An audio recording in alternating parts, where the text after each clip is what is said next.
and welcome to our series where we are incorporating the Yoga Sutras of Sage Patanjali into our yoga practice in order to deepen not only our spiritual development, but also our peaceful, mindful development. I'm Brittany. I'm Sarah. And today we are tackling the first Yoga Sutra, Atha Yoga Anushasanam. We are using the translations of Sri Swami Satchidananda, and his translation of this first sutra is now the instruction of yoga is being made. He offers the addendum. Anushasanam means exposition or instruction because it is not mere philosophy that Patanjali is about to expound, but rather direct instruction on how to practice yoga. Mere philosophy will not satisfy us. We cannot reach a goal by mere words alone. Without practice, nothing can be achieved. So for today's practice, we are honoring the ancient roots of yoga as a practice to help us connect with oneness as a human being living here on the planet Earth. The three things we're going to focus on is gravity and how in any given moment we're being pushed down upon by gravity. It being a practice, because if we don't practice lifting ourselves up, then we'll get very, very, very heavy. And the breath being that which lightens us as the lightest element of all of the physicalized elements, not including ether, space. That can get too heady. I don't even know where we go with that one. We'll stay here for first episode. At least for the first one. We'll be using the Jivamukti Magic 10. I will be offering you the original variation, and Sarah will be offering you a modification for those who perhaps today the original variation just isn't very approachable. And as we're going through, the two key points are that as we breathe in, we allow the breath to lift us up. We try to feel it go all the way up to the highest point in the body. So right now, where Sarah and I are seated, that highest point would be. So as we're breathing, if you want to join us, let us first take a nice comfortable seat. If it is not comfortable in an easy seat, crisscross, you can sit in a chair, but we will be offering from the mat today. But we'll start just taking 3 deep breaths to start perfecting the awareness. Taking a deep breath in, feel the breath come all the way to the crown of the head. And as you breathe out, try to keep this strong, tall posture and use the muscles of the belly drawing in and up to extinguish and release the breath. We'll do this 2 more times.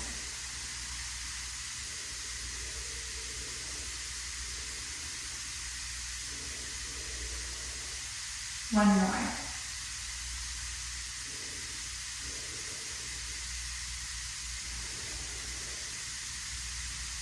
Awesome. Let's get started on the first pose in our Magic 10. For the first posture of our Magic 10, we'll be going into downward facing dog, and the modification is Shasana or extended puppy pose. For the Magic 10, we try to hold and feel the breath for 10 breaths in the traditional practice, but for ours, we're just going to go for 5. When you're ready, you're following me, going into your downward facing dog, if that's approachable. Otherwise, following Sarah into extended puppy. And now the lifting point will be the base of the spine. Take your 5 breaths, breathing all the way to the base of the spine. And as you breathe out, engage your navel. Maintain the lift. 4 more.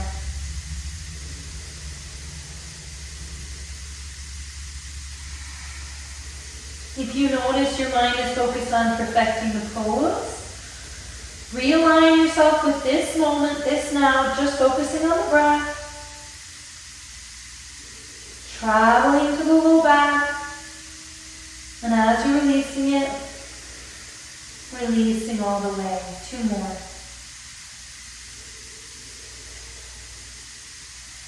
If you notice your breath is faster than ours, doing your best to slow it down.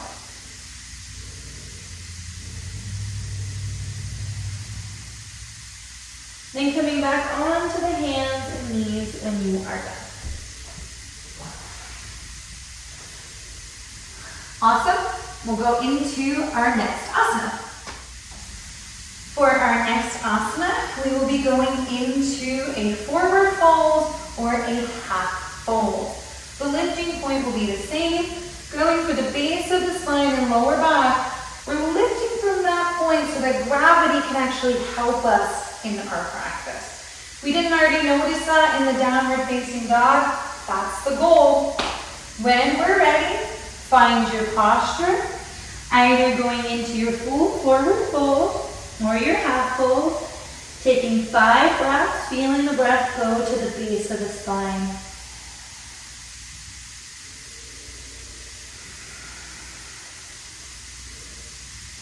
As you're breathing in all the way, you want to feel your body filling up like a balloon, fixating on that high point to allow the air and gravity to assist us.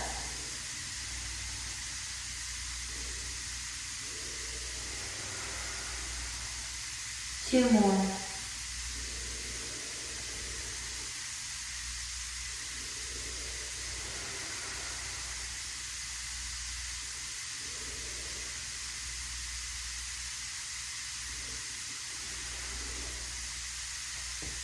Coming back up to your feet when you're ready.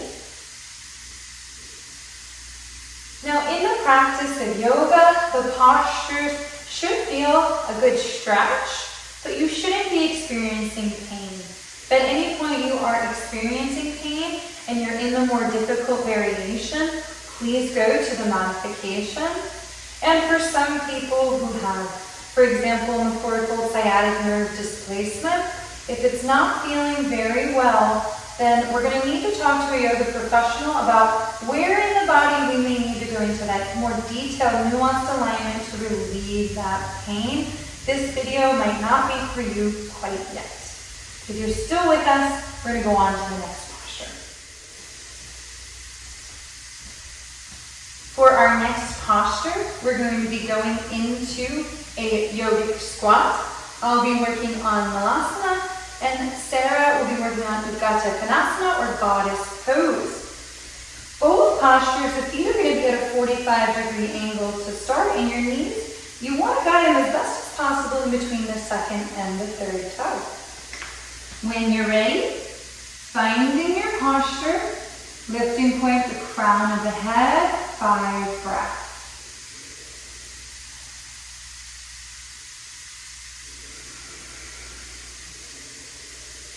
Air filling us up like a balloon, emptying completely. Fixating on the crown, 3 more breaths.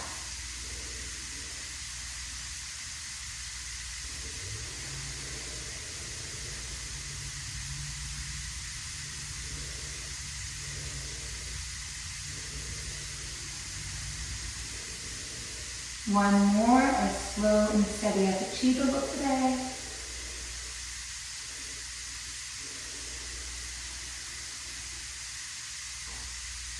And then coming down to your seat for our next posture. All right, so the next posture is a TP twist, which should be approachable for everyone. If it's not from your mat, from your seat here, in a chair, you can just take a twist without needing to bend the knees up. But for this, we start in our Dhammayarasana back pose, lifting the crown of the head up and bending one knee at a time from here. Reaching one arm across, gently wrapping the fingers around the calf and bringing the other hand to the center of the back, or as close as you can get. Keeping that crown lifted like it was in 𝕤𝕠𝕤𝕤𝕤, 2 breaths on each side.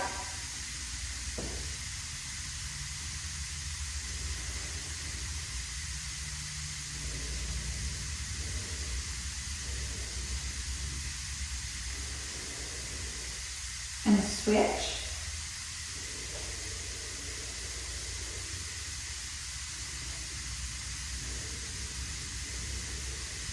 Crown stays lifted. Shoulders as soft as you can.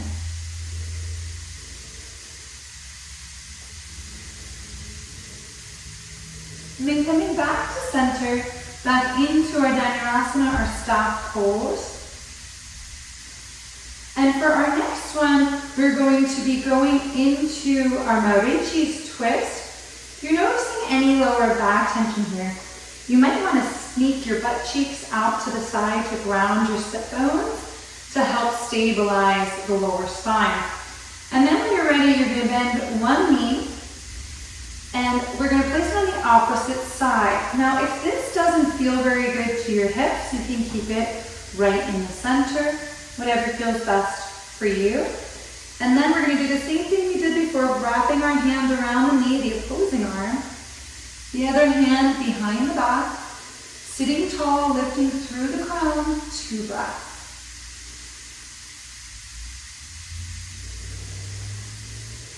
Fully in, fully out.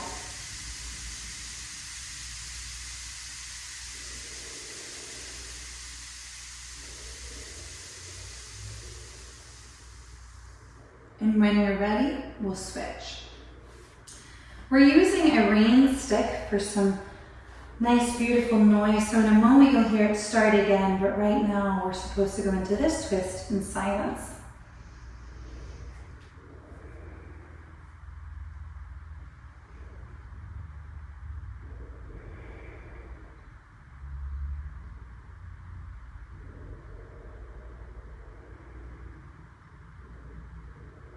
Centering off. And we'll go to our next posture. Alrighty, our next postures are reverse plank and reverse tabletop. I'll be showing the reverse plank and Sarah will be showing you the reverse tabletop. This is how we'll start the reverse plank and this, the reverse tabletop. For this, our left lifting points will be at the center of our chest. When you're ready, bring the hands behind the back. If you have any wrist issues, you can turn the fingertips backwards and bend the elbows a little bit to help take some pressure off of the wrists. When you're ready, lift up, 5 breaths, breathing towards that lifting point.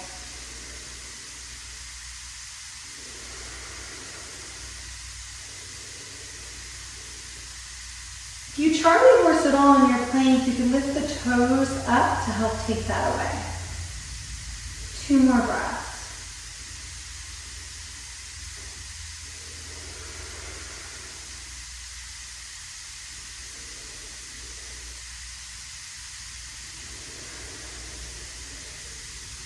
Awesome. On to the next posture where we really hope we don't scare you off. For our next posture, we are doing an assisted handstand. Now, for the handstand, our lifting point will be the top of the foot. You can have one foot come off the wall, both foot stay on the wall, and lift from the lower back. Or, as you'll see me demonstrating, coming off and into the full handstand. My feet may or may not come together in my line. I'm still working on that part of it. If this is completely frightening you, stay here, pressing through the arms and getting a nice grip with the hands, feeling the lifting point through the shoulder blades instead of the lower back, the foot, or both feet. When we're ready, 5 breaths. Handstand, lifting point, lower back, foot, or shoulders.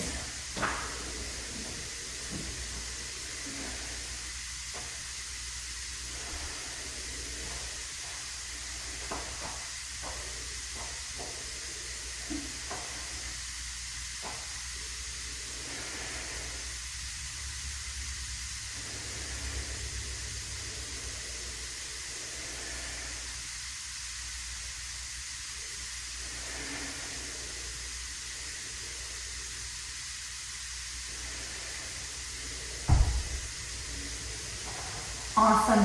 Come on down when you're ready. We'll come to our feet for the next postures. Meeting in Tadasana. Mountain pose, feet parallel to each other. Lifting point's going to be the crown of the head. And for the next posture, we're binding behind the back. We'll both be doing the same thing here. Pushing down. You want to press the lower back into the wrist and focusing on lifting with the crown of the head.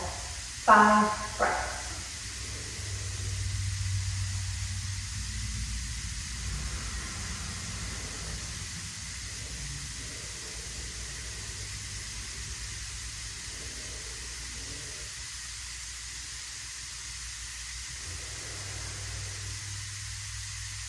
Three more.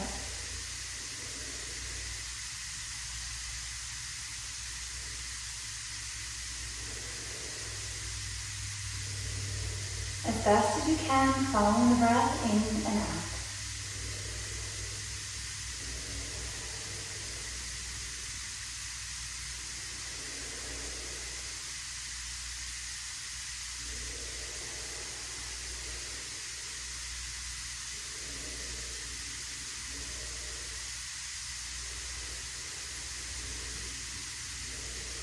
Awesome. Break your bind and let us go into the next posture. This is more of an exercise than a practice, as it will be dynamic. We will be moving with your breath, opening the sides of our body, starting with the bind, interlacing the fingers, turning the palms up and reaching them overhead. Here you want to get nice balance weight on the feet so you're nice and stable.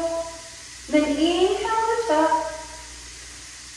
Palms the lifting point. Exhale, bend into one side or another. Stay here. Inhale, feel the breath go all the way up to the palms. Lift when they get there. Exhale, breath out all the way. Come back to center. Inhale, lift up. Exhale, other side. Inhale, lift up. Exhale, center. One more each side. Inhale, breath to palms. Exhale, transition. Inhale, breath to palms. Exhale, transition. Inhale, breath to palms. Exhale, transition. Inhale, breath to palms. Exhale, transition.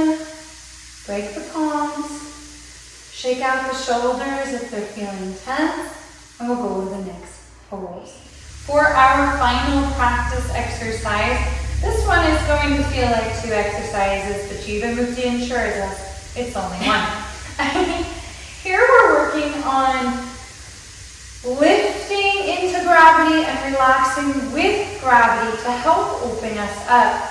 Again, remembering that yoga is a practice to help us feel more one with the natural world around us.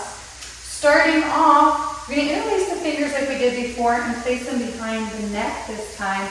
Thumbs at the base of the neck, hands behind the ball of the head. And we're going to work on relaxing the back of the body.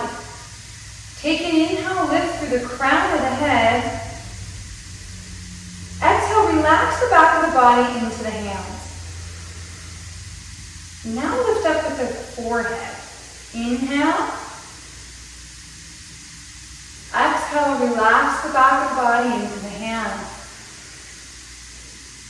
The throat. Inhale. Exhale, relax into the palms. Lift up with the heart. Exhale, relax into the palms. When you're ready, gently press into the back of the head and come back up. Traditional Jivamukti, we go all the way down to the base of the spine.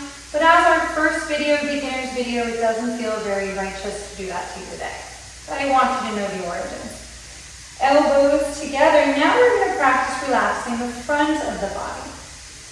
Inhale, feel the breath to the crown. Exhale, relax the whole frontal plane of the body. Your knees aren't bending. We got to go all the way down. Inhale, lift up with the back of the head. Exhale, relax that frontal plane. Inhale, lift up with the back of the neck. Exhale, relax the frontal plane. Inhale, lift up with the upper back. Exhale, relax the frontal plane. Release the hands slowly. Bring the hands to the knees or the thighs and slowly come up one vertebrae at a time into our Tadasana mountain pose. Now for this practice, we won't be going to Savasana. Instead, we're going to be relaxing in our mountain pose. Try to feel everything below your navel relax into the ground so it can get heavy.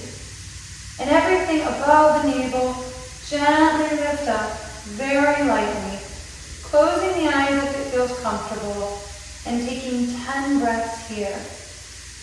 Trying to witness the breath and not control it as best you can.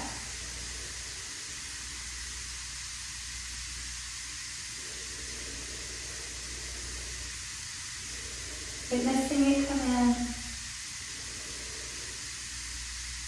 and witnessing it leave.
Whenever you're finished, bring the hands together at the heart.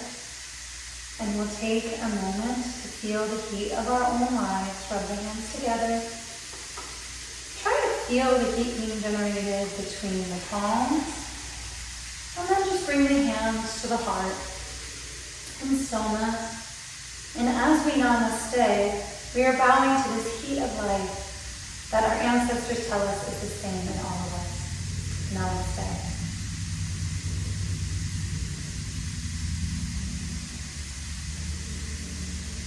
Thank you so much for practicing with us. Your practice of the first sutra, atha, yoga, anushasanam, is done for the day. We will be following it up with a short discourse about our thoughts on the practice if you'd like to stay with us. Otherwise, it was great practicing with you. Please come back for more. All right, Sarah, so I've done this practice a ton of times. We haven't even discussed this. No, this was literally my first time. Okay, going through the Magic 10, how did it feel for you? It felt great. I felt like the focus really on the breath. Because sometimes at moments, I caught myself on like, oh, this is the posture, or, you know, but it's really coming back to exactly what the sutra is talking about, right? is not about the philosophy, it's how do you practice. And so much of it is exactly what you talk about, right? For this one, it's from gravity and heaviness, connecting with the breath and the lightness. How do you feel? Well, humbled. As a yoga teacher and a master yogi, the reminder that this is a daily practice is ever potent, because no matter how much we know, if we're not practicing it on a daily basis, that knowledge is nil. It doesn't bring us peace alone. In fact, it actually gets really frustrating to know something and not being able to live it. So to me, it was a great reminder of the simplicity of the practice and that first sutra, that this is about something bigger, that yogic element, which the rest of, there's 196 sutras. So thank you for joining us and starting together. Yeah, so we're familiar, or I can speak for myself, I'm deeply familiar with the sutras. If you know me from classes, you'll know I'm a little bit of I have a didactic memory, so people will spout out a sutra and then a number, and I'll spout out the sutra. So, but exactly this, the philosophy itself is just philosophy, if not practice. So this is the first time that I'm going through this in this way. So thank you for joining us. It's a very humbling experience to go through it. Now, how did you feel about the focus of gravity being primary, being this lifting up out of gravity? Have you, you'll see on our, if you follow our blog, Sarah talks about our background is a little bit more in that, how she comes more of a Buddhist styling. I mean, she studied the Vedic system, but in your studies, did they tap into it being about gravity as much? Not in the same way. I feel like what I really enjoy about what we did today is the awareness and the contrast of, the heaviness and the lightness. And I guess in that way, right? Many of the ancient traditions talk about, the duality, the polarity, the oneness of coming together is not one another, it's and, right? So I feel like in that way, and that's where it's very interesting on the philosophy and practice. Sometimes it could be like, philosophy, it's books, now we're studying only in this way, and practice is, this is how we do a practice. When it's really also not two completely separate things. And it's funny for me because the realization I was having in simplifying it down is how diluted the practice becomes in our modern time, being so deep into science and the exposition of parts of the body we would never see in nature. We would never be able to go in so deep. Be like, this is my 𝕤𝕟𝕤𝕤𝕤. But on this end of it, knowing that I focus on yoga in a therapeutic realm, so knowing that helps me work from the inside out with people, help people trust the practice, but spending so much time with students, my head can get a little bit wrapped up in that side of it, and I'm like, so coming back here was really nice to even feel the breath coming in and lifting out of that deep relaxation, that deep heaviness into the earth. I hadn't felt that in my own practice in a while, so purely. And I also like the reminder of paying attention to gravity, which we constantly on this plane are under, right? So it's kind of like, what did they say, like the fish, right? That's swimming in the water, and then because you're swimming in the water, you don't, you don't remember. So I feel like it's really, is that gravity and breath and lightness? Both present in all moments. So the breath, did this help you experience the breath any differently? I think so, and I also noticed as I progress that, in the beginning it's like, okay, I'm paying attention to my breath. Is it filling? Is it, am I doing it right? Especially as I mentioned, right? This is actually my first time going through this specific sequence. So I'm practicing with all of you for the first time as well. And then as we go through the 10s, okay, I felt my breath naturally, just okay, I'm really breathing and just allowing, especially towards the end, right, where the guidance is like, letting it come in, letting it come out. How much can I let go of that control of, I know how to breathe, I'm a yoga teacher, let me see if I can maximize my breathing. Am I breathing correctly on camera? And think, that thinking, even though reminding myself, like, okay, not to overthink, not to be in the line, I'm like, okay, really just breathing. Yeah. How about you? Same, very same. This is the first time I've ever led this practice alongside the sutra. Like, I just never have done that before. So, we didn't practice this ahead of time. It's very important for us that we're organic with you and not trying to be cookie cutter, because we don't want you to be cookie cutter. So we have to lead by example there, right? But that being said, focusing on it in this way with the purity of Swami alongside of us was just very humbling, because feeling that breath come in like a balloon, it was, I don't know if I caught it, I think it's caught on camera, there's a part I just smirked, because I'm so used to feeling the belly like a balloon and not feeling it go to that high point and really let that be that simple, you know what I mean? That simplicity is so beautiful. So I know as we tackle the sutras, this is going to be a very developmental journey for me as a teacher, to be practicing it now under Swamis, under a very, very disciplined practicum, versus, reading this, reading that, reading other things, and being an American yogi who's also people-pleasing the people in front of me, and going through all of these things to find where it all fits. I'm really excited to see where this journey is going to go. Yeah, I'm excited because I think, this text and many people that have studied the sutra, this is, one of the first, when I study many editions, many interpretation, I guess I'll call, this is usually definitely one of the first ones. So I'm excited to go back and really go through them one by one and see, okay, how have I been or not, or somewhere in between living each one, and what do they mean to me now? Yeah, I agree. I definitely agree. I think maybe we end talking about what we would like the students to reflect on before the next practice from here. And I could start if you don't mind. Imperfection. Letting your body, not trying to be perfect, but to be developmental from where you're starting. Ultimately, we want to be feeling the breath come in and leave and witnessing through that feeling.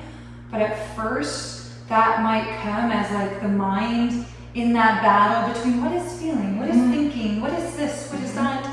And not to try to look like us, who have been doing this for over a decade, but instead try to listen to what we're offering and allow it to evolve as your practice evolves, just like we do with Swami. Allowing this book to mean more to us, 12 years after my first connection with it, more for you than trying to be perfect. First go around or over-analyzing and our way to feeling, because that doesn't always work. And by always, I mean never. Yeah, and I think my invitation is just to notice, especially for this first one, right? Exactly what the sutra said, right? It's the philosophy, it's about living it. What does that mean? Not in a heady, like overthinking, over-efforting, which as modern human, we tend to. So invitation is really just notice and allow, as you mentioned, evolve, right? Great word, as we go on this journey together. What is coming up, and can we allow it just to be what it is, as it is? Yeah. Well, thank you for joining us. If you made it to the end of this discourse too, we look forward to seeing you for the next sutra. Our plan is to go with the flow on this, so that might mean that we're releasing, one a week. It could be some weeks we have 2. It could be some weeks. Sometimes it takes us a few weeks to get to the next one.